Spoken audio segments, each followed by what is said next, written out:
A discussion later that same day. When Michael finished telling the story, he looked around the room and saw his former classmates smiling at him. Several thanked him and said they got a good deal out of the story. Nathan asked the group, "What would you think of getting together later and maybe discussing it?" Most of them said they would like to talk about it, and so they arranged to meet later for a drink before dinner.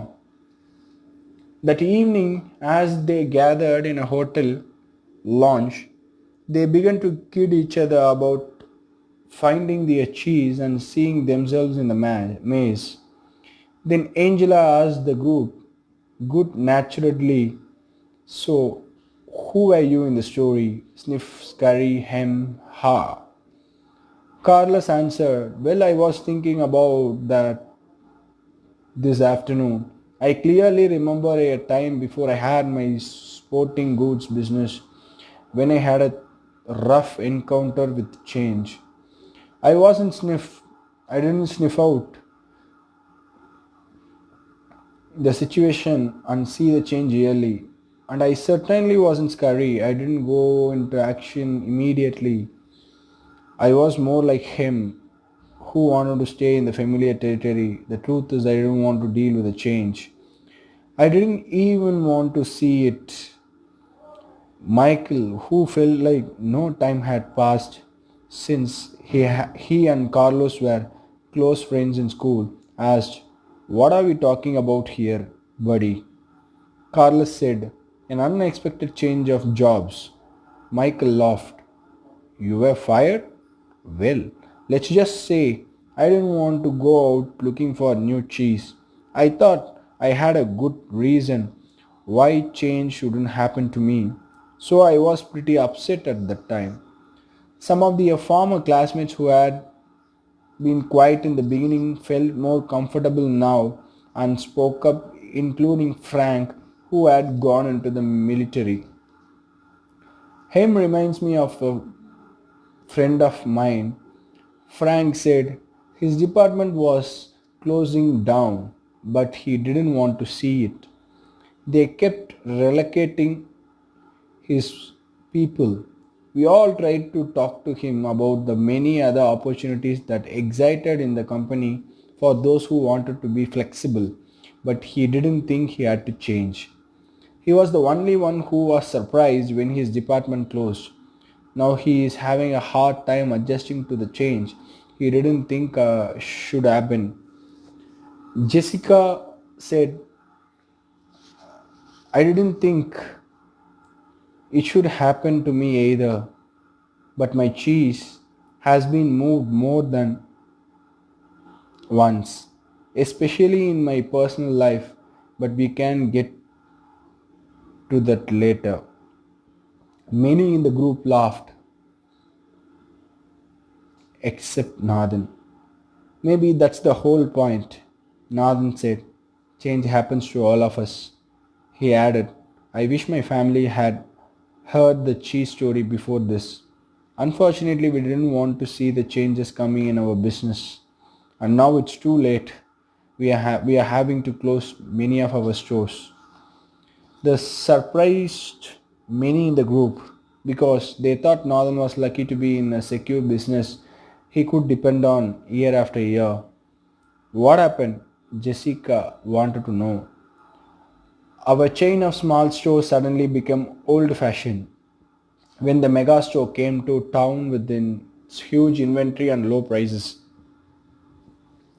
We just couldn't compete with that.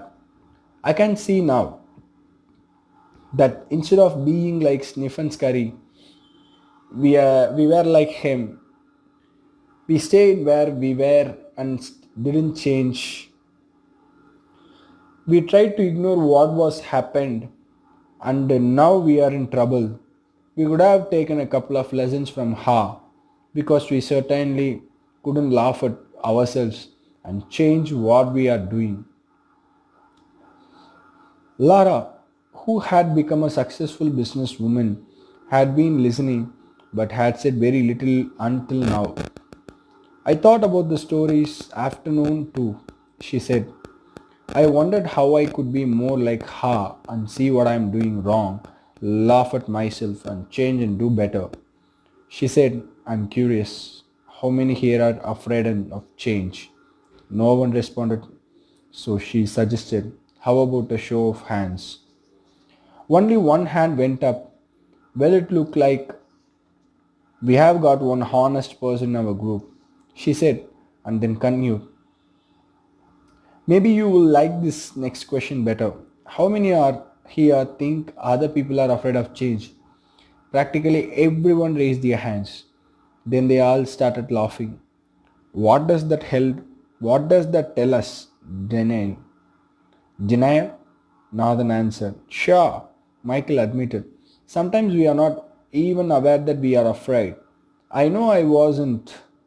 When I first heard the story, I loved the question, what would you do if you weren't afraid? Then Jessica added, well, what I got from the story is that change is happening everywhere and that I will do better and when I can adjust to it quickly. I remember years ago when our company was selling our encyclopedia as a set of more than 20 books. One person tried to tell us that we should put our whole encyclopedia on a single computer disk and sell it for a fraction of the cost.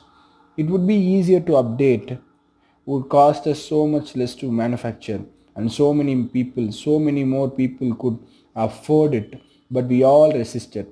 Why did you resist? Nathan asked.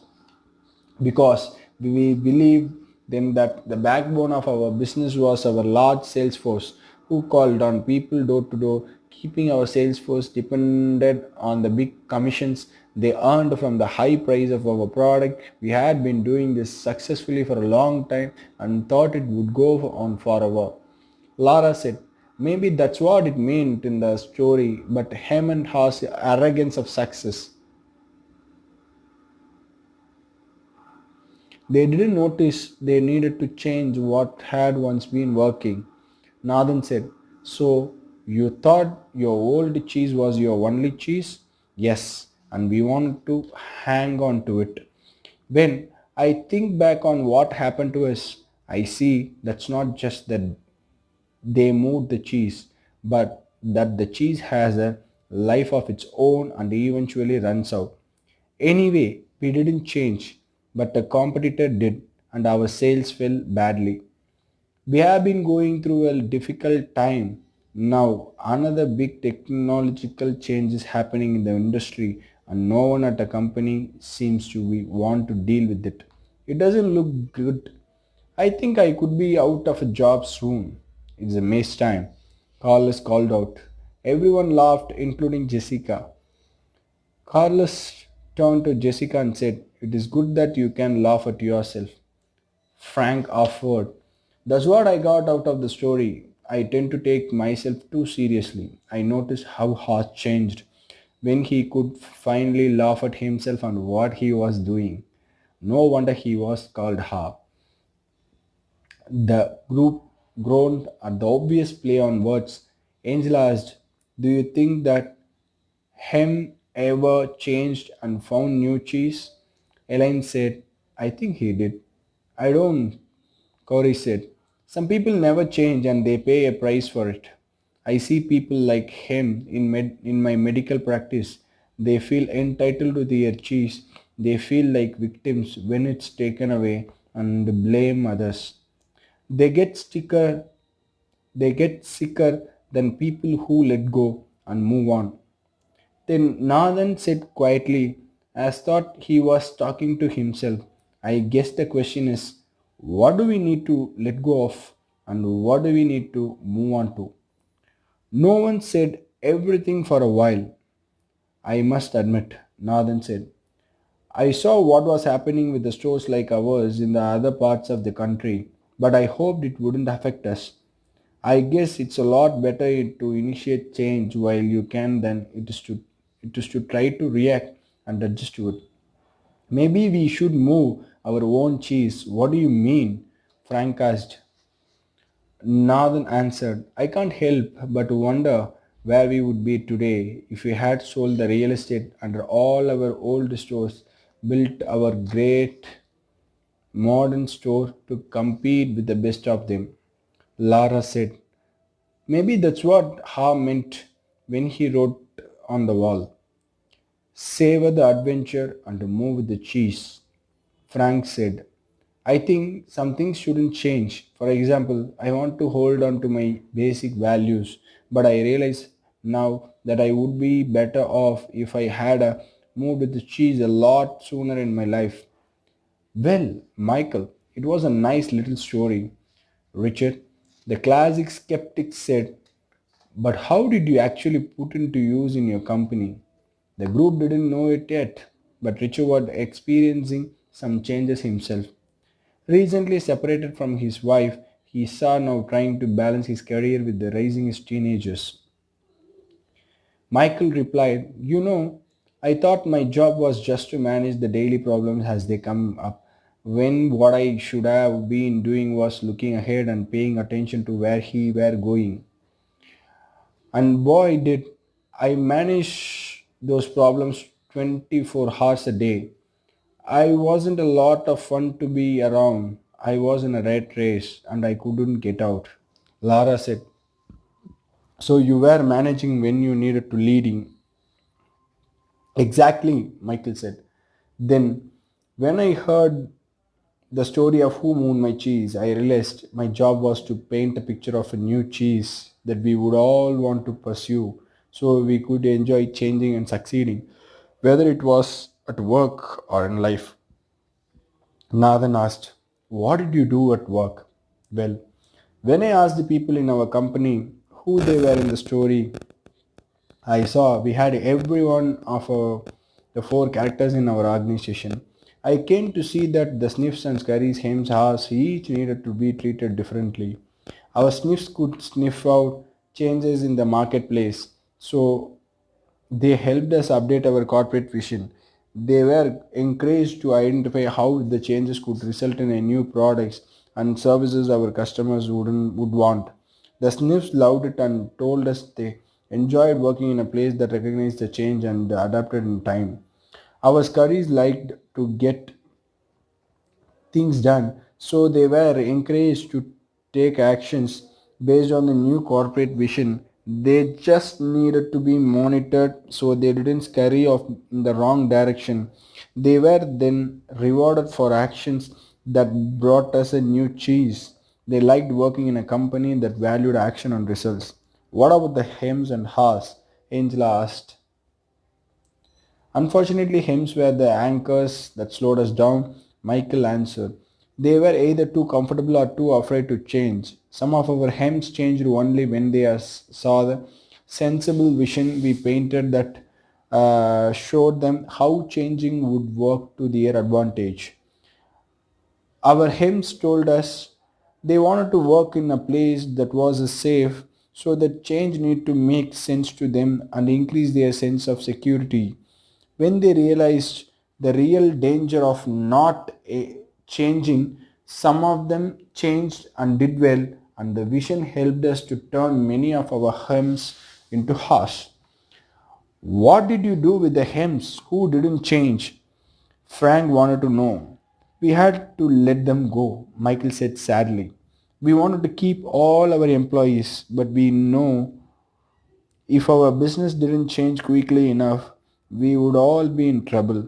Then he said, the good news is that while our hearts were initially hesitant, they were open minded enough to learn something new, act differently, and adapt in time to help us succeed. They came to expect change and actively look for it because they understood human nature. They helped us paint a realistic vision of a new cheese that made good sense to practically everyone. They told us they wanted to work in an organization that gave people the confidence and the tools to change, and they helped us keep our sense of humor as we went after our new cheese. Richard commented, you got all that from a little story. Michael smiled. It wasn't the story, but we did differently based on what we took from it.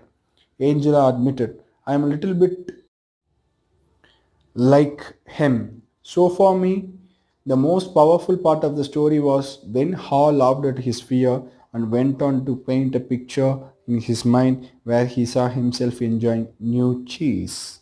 It made going into the maze less fearful and more enjoyable, and he eventually got a better deal. That's what I wanted to do more often, Frank grinned. So even hems can sometimes see advantage of changing. Carlos laughed, like the advantage of keeping their jobs. Angela added, or even getting a good raise. Richard, who had been frowning during the discussion, said, my manager's been telling me our company needs to change. I think what she's really telling me is that I need to, but I haven't want to hear it. I guess I never really knew what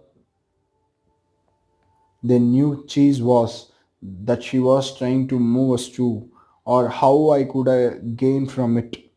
A slight smile crossed Richard's face as he said, I must admit, I like this idea of seeing new cheese and imagining yourself enjoying it. It lightens everything up.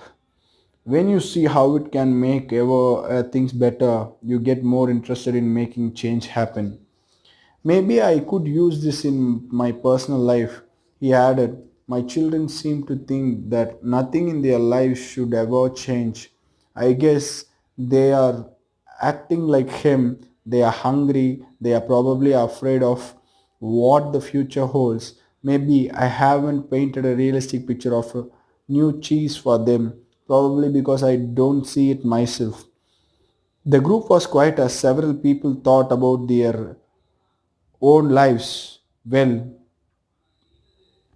Jessica said, most people here have been talking about jobs, but I listened to the story. I also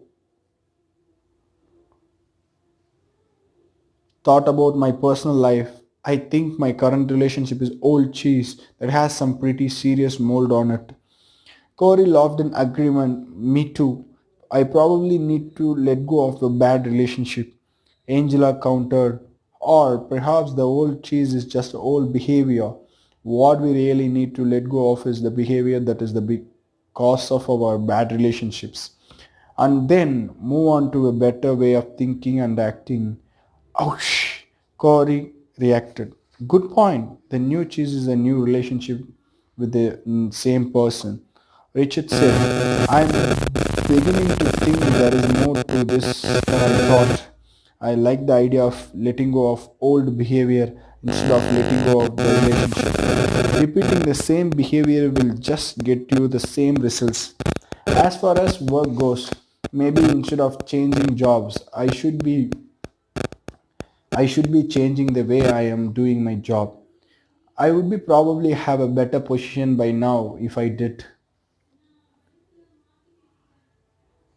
Then Becky, who lived in another city but had returned for the reunion, said, as I was listening to the story and to everyone's comments here, I have had to laugh at myself. I've been like him for so long, hemming and hawing and afraid of change. I didn't realize how many other people did this as well. I am afraid I have passed it on to my children without even knowing it. As I think about it, I realize the change really can lead you to a new and better place. Although you are afraid it won't at the time. I remember a time when our son was a sophomore in high school.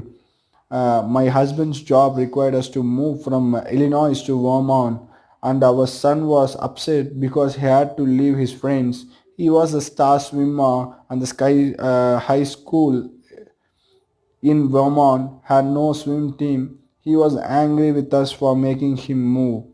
As it turned out, he fell in love with the Vermont mountains, took up skiing, skied, and on his college team. Now he lives happily in Colorado. If we had all enjoyed this cheese story together over a cup of hot chocolate, we could have saved our family a lot of stress.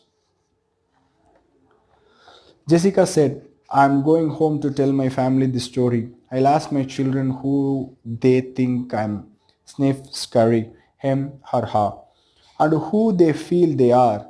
We could talk about what we feel our family's old cheese is and what our new cheese could be.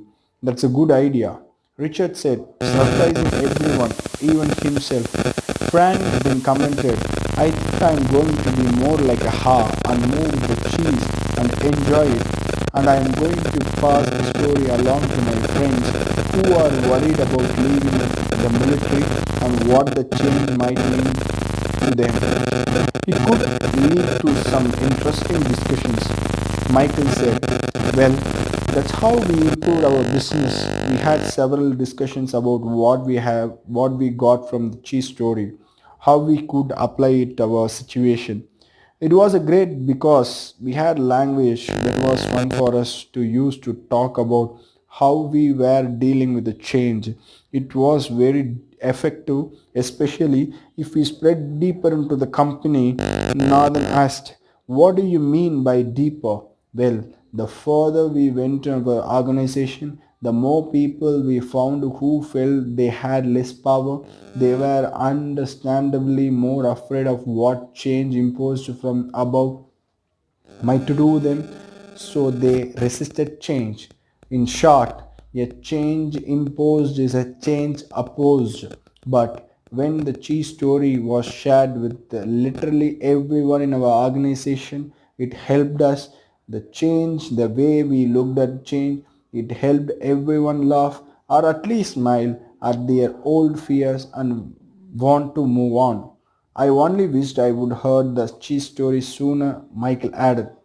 How come? Carlos asked. Because by the time we got around to addressing the changes, our businesses had already fallen off so badly that we had to let people go, as I said earlier, including some good friends. It was a hard on all of us.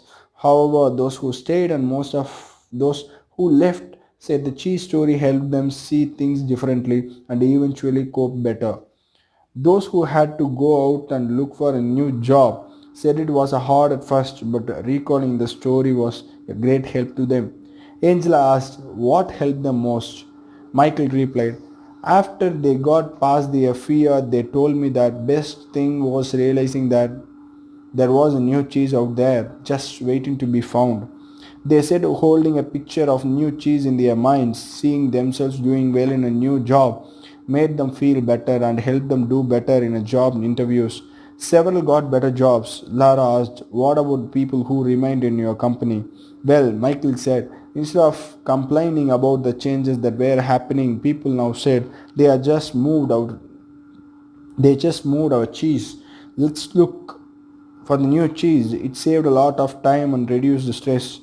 Before long, the people who had been resisting saw the advantage of changing. They even helped bring about change. Corey said, why do you think they changed? They changed after the peer pressure in our company changed. He asked, what happens in the most organizations you have been in when a change is announced by top management? Do most people say the change is a great idea or a bad idea? A bad idea, Frank answered. Yes, Michael agreed. Why? Carlos said, because people want things to stay the same and they think the change will be the bad for them. When one person says the change is a bad idea, others say the same. Yes, they may not really feel the way, Michael said, but they agree in order to fit in. That's the sort of peer pressure that fights change in any organization. Becky asked, so how were things different after people heard the cheese story? Michael said simply, the peer pressure changed. No one wanted to look like him. Everyone laughed. They wanted to sniff out the changes ahead of time and scurry into action rather than get hemmed in, and he left behind. Nathan said, that's good point. No one in our company would want to look like him. They might even change. Why didn't you tell us this story at our last reunion? This could work. Michael said, it does work. It works best. Of course, when everyone in your organization knows the story, whether it is in a large ex corporation or a small business or your family, because an organization can only change when enough people in it change. Then he offered one's last thought. When we saw how well it worked for us, we passed the story along to people we wanted to do business with, knowing they were also dealing with the change. We suggested we might be their new cheese that is better partners for them to succeed with. it led to new business. That gave Jessica several ideas and reminded her that she had some yearly sales calls in the morning. She looked at her watch and said, "Well, it's time for me to leave this cheese station and find some new cheese." The group laughed and began saying their goodbyes. Many of them wanted to continue the conversation but need to leave. As they left, they thanked Michael again. He said, "I am very glad you found the story so useful. I hope that you will have the opportunity to share it with others soon."